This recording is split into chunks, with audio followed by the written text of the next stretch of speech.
अगर कोई बड़ा आदमी कहे कि उसने एलियन देखे हैं तो हम हंस देते हैं, लेकिन अगर 60 बच्चे एक ही बात कहें अलग अलग समय पर, अलग अलग सवालों के जवाब में, और 30 साल बाद भी अपनी कहानी ना बदलें, तो क्या हम फिर भी इसे झूठ कह सकते हैं? यह कहानी है 1994 की, अफ्रीका के एक छोटे से देश जिम्बाब्वे की, और एक ऐसे स्कूल की जिसका नाम आज भी दुनिया की सबसे रहस्यमयी घटनाओं में लिया जाता है, एरियल स्कूल। 16 सितंबर 1994 की सुबह बाकी दिनों की तरह ही शुरू हुई थी। रुवा नाम के शांत इलाके में स्थित एरियल स्कूल एक साधारण सा प्राइमरी स्कूल था, जहां ज्यादातर बच्चे यूरोपियन और अफ्रीकन परिवारों से आते थे। करीब 10:15 बजे लंच ब्रेक का समय था। टीचर स्टाफ रूम के अंदर थे और लगभग 200 बच्चे खुले मैदान में खेल रहे थे। यही वो पल था जब सब कुछ बदल गया। कुछ बच्चों ने सबसे पहले आसमान में एक तेज चमक देखी, नीली और सिल्वर रंग की, जो किसी हवाई जहाज जैसी नहीं थी। वह रोशनी धीरे धीरे नीचे आती दिखी और देखते ही देखते स्कूल के मैदान से थोड़ी दूर पर खाली जमीन पर उतर गई। बच्चों को लगा शायद कोई खिलौना हेलीकॉप्टर होगा, लेकिन अगले ही पल उनके शरीर में एक अजीब सा डर दौड़ गया। वहां कोई आवाज नहीं थी, ना इंजन की, ना हवा की, बस एक गहरी खामोशी।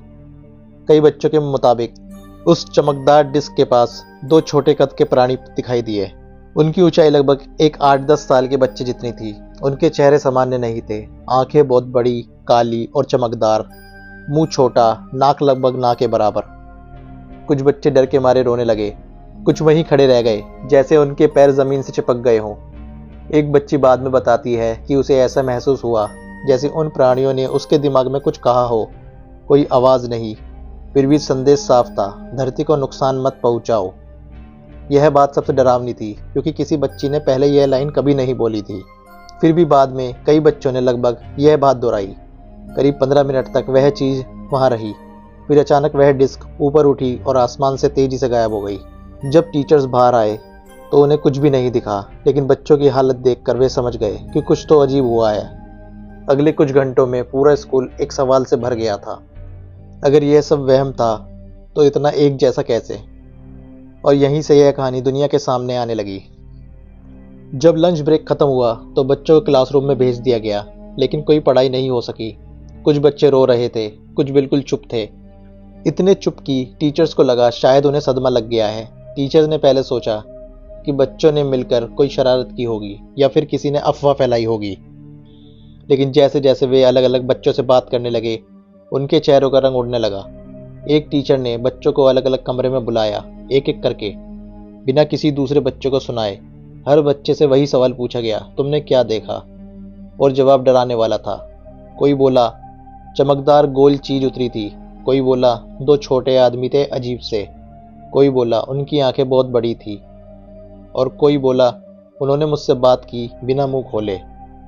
सबसे हैरान करने वाली बात यह थी उनकी ड्राइंग्स। टीचर्स ने बच्चों से कहा, जो देखा है वो कागज पर बना दो। बच्चों ने अलग अलग जगह बैठकर ड्राइंग्स बनाई, लेकिन जब उन तस्वीरों को एक साथ रखा गया तो हर किसी की सांस रुक गई। हर ड्राइंग में लगभग वही चीजें थी, गोल्ड डिस्क जैसी उड़न तश्तरी, नीचे झुकती हुई सीढ़ी, 2 छोटे कद के प्राणी, बड़ी काली आंखें। बच्चों की उम्र 6 साल से 12 साल तक की थी, फिर भी तस्वीरें लगभग एक जैसी। अब सवाल उठता है, क्या 60 बच्चे एक जैसी झूठी कहानी बना सकते हैं, और वो भी बिना किसी अभ्यास के?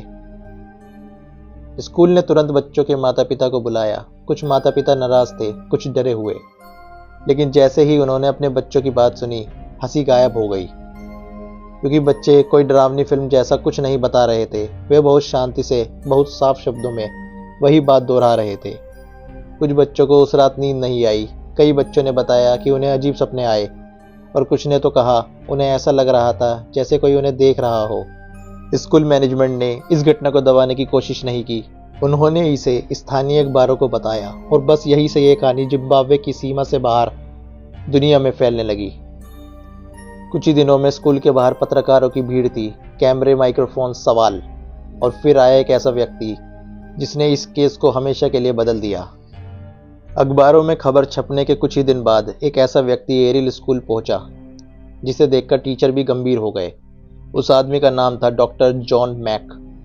वह कोई आम आदमी नहीं था, वह हार्वर्ड यूनिवर्सिटी में साइकेट्री का प्रोफेसर था, और इससे भी बड़ी बात, वह बच्चों के दिमाग और ट्रॉमा को समझने में दुनिया के सबसे बड़े एक्सपर्ट्स में से एक था।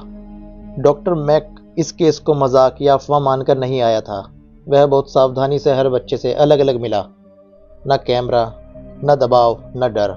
वह बच्चों से सीधे सवाल नहीं करता था। वह बस कहता था, जो तुमने देखा उसे याद करो और मुझे बताओ तुम्हें कैसा महसूस हुआ।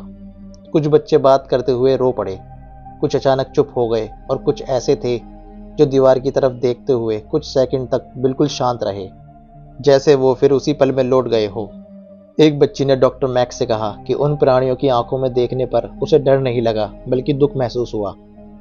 उसने कहा, उन्हें लगा हम अपनी धरती को खराब कर रहे हैं। डॉक्टर मैक के लिए यह लाइन बहुत महत्वपूर्ण थी, क्योंकि ये कोई बच्चों की फिल्म या टीवी शो की बात नहीं थी। उस समय जिम्बाब्वे में बच्चों ने ऐसा कुछ देखा ही नहीं था जिससे वे ये सोच बना सके।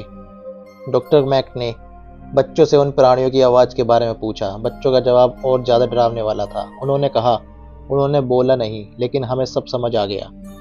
इसे कहते हैं टेलीपैथिक कम्युनिकेशन, यानी बिना शब्दों के सीधे दिमाग से बात करना।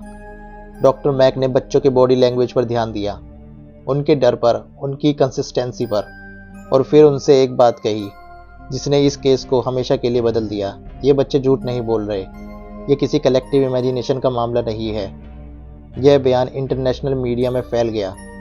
अब यह सिर्फ जिम्बाब्वे की कहानी नहीं थी। अब यह सवाल बन चुका था, अगर यह सच है तो हम अकेले नहीं हैं। लेकिन हर कोई इस बात से सहमत नहीं था। कुछ वैज्ञानिकों ने कहा यह मास हेलुसिनेशन हो सकता है। कुछ ने कहा बच्चों ने एक दूसरे को इन्फ्लुएंस किया। लेकिन इन सब थ्योरीज में एक बड़ी कमी थी। बच्चों से बात घटना के तुरंत बाद की गई थी। कोई समय नहीं था कहानी गढ़ने का। और सबसे डरावनी बात, 30 साल बाद भी जब वह बच्चे बड़े हो चुके हैं, वे आज भी अपनी बात से पीछे नहीं हटते। डॉक्टर जॉन मैक की रिपोर्ट के बाद यह मामला अंतर्राष्ट्रीय मीडिया तक पहुंच चुका था। BBC, CNN, सबने इस घटना पर बात की। लेकिन जैसे ही सवाल सरकारों तक पहुंचा, सब कुछ धीरे धीरे बदलने लगा। जिम्बाब्वे की सरकार ने कोई सीधा बयान नहीं दिया। न यह कहा कि घटना झूठी है, न यह कहा कि कुछ सच में हुआ था। बस एक लाइन दोहराई गई, कोई ठोस सबूत नहीं है। स्कूल प्रशासन को मीडिया से बात न करने की सलाह दी गई। कुछ पेरेंट्स को कहा गया, बच्चों को ज़्यादा सोचने मत दीजिए, ये उनकी पढ़ाई पर असर डालेगा।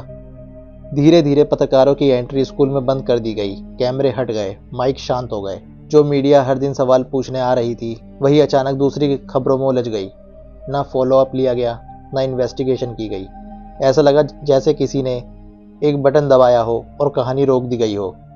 कुछ साइंटिस्ट ने एक नई थ्योरी आगे रखी। बच्चों ने एक दूसरे को इन्फ्लुएंस किया, लेकिन इस थ्योरी में कई खामियां थी। बच्चे अलग अलग जगह खड़े थे। उन्होंने पहले आपस में बात नहीं की। उनके ड्राइंग्स एक जैसे नहीं थे, फिर भी डिटेल मैच करती थी। फिर भी यह थ्योरी सबसे ज़्यादा फैलाई गई। क्यों? क्योंकि यह सबसे सेफ एक्सप्लेनेशन थी। कई बच्चों को बुरे सपने आने लगे। कुछ पेरेंट्स ने बताया कि उनके बच्चे अचानक एनवायरनमेंट को लेकर बहुत सेंसिटिव हो गए। प्लास्टिक, पेड़, धरती, जैसे किसी ने उन्हें कुछ दिखा दिया हो जो हम नहीं देख पाए। कुछ ने इस बारे में बोलना हमेशा के लिए छोड़ दिया। साल गुजरते गए, 1994, 2004, 2014। जब जब उन्हीं बच्चों से पूछा गया, क्या तुम आज भी अपनी बात पर कायम हो, उनका जवाब आज भी वही था कि हाँ। कोई पछतावा नहीं, कोई हंसी नहीं, कोई कन्फ्यूजन नहीं, बस वही साफ यादें।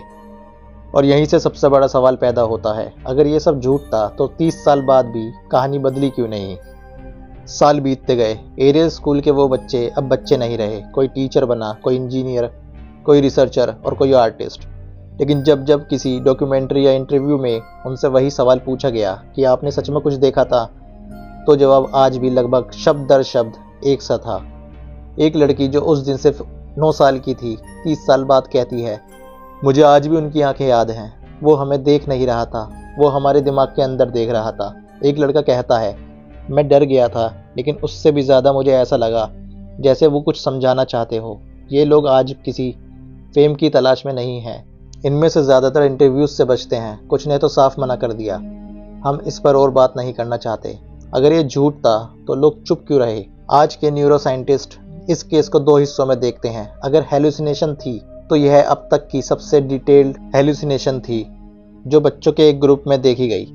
और अगर सच था तो यह ह्यूमन कॉन्शियसनेस से जुड़ा अब तक का सबसे बड़ा अनआंसर्ड केस है। कुछ रिसर्चर्स ने एक चौंकाने वाली बात नोट की। बच्चों ने कभी एलियन शब्द का इस्तेमाल नहीं किया। छोटे कद के प्राणी, काली चमकदार आंखें, चुपचाप बात करना, ये डिस्क्रिप्शन आज भी मॉडर्न यूएफओ एनकाउंटर से मैच करती है। सबसे भयानक बात स्पेसशिप नहीं थी, सबसे डरावनी बात थी वो मैसेज। लगभग सभी बच्चों ने एक ही बात की, धरती बीमार हो रही है। 1994 में जब क्लाइमेट चेंज कॉमन टॉपिक भी नहीं था, ना सोशल मीडिया ना डॉक्यूमेंट्रीज, फिर ये बात बच्चों के दिमाग में आई कैसे? स्कूल के प्लेग्राउंड के पास एक जगह घास कई दिन तक अलग तरह से जली हुई थी। कोई आग नहीं, कोई केमिकल नहीं, बस एक गोल सा निशान। कोई ऑफिशियल इन्वेस्टिगेशन कभी पूरी नहीं हुई। अगर ये सब एक इमेजिनेशन था तो यादें समय के साथ बदली क्यों नहीं? डरावने सपने इतने साल क्यों चले? और वो मैसेज आज पहले से ज़्यादा सच क्यों लग रहा है? साल 1994 के बाद एरियल स्कूल का प्लेग्राउंड धीरे धीरे सामान्य दिखने लगा। घास फिर उगाई, बच्चे बदल गए, जिंदगी आगे बढ़ गई, लेकिन वो सवाल कभी आगे नहीं बढ़ पाया। जिम्बाब्वे सरकार ने इस केस को कभी ऑफिशियल डिनाई नहीं किया, ना ही एक्सेप्ट। कोई फाइनल रिपोर्ट नहीं, कोई पब्लिक एक्सप्लेनेशन नहीं, बस खामोशी। और जब कोई सरकार इतने बड़े बच्चों के ग्रुप की एक सी गवाही को इग्नोर कर दे तो सवाल उठता है क्यों? बीबीसी और डॉक्टर जॉन मैक ने बच्चों के इंटरव्यूज रिकॉर्ड किए। डॉक्टर मैक ने साफ कहा, ये बच्चे झूठ नहीं बोल रहे। सवाल ये नहीं कि उन्होंने क्या देखा, सवाल ये है कि उन्होंने कैसे देखा। एक साइकेट्रिस्ट जिसने वियतनाम वॉर सर्वाइवर्स को ट्रीट किया, वो बच्चों को डेल्यूसिनेशन नहीं कहता। ये अपने आप में एक स्टेटमेंट है। कुछ रिसर्चर्स मानते हैं वो ऑब्जर्वर थे, एक्सपेरिमेंट नहीं वार्निंग देने आए थे, इंसानों को नहीं भविष्य को।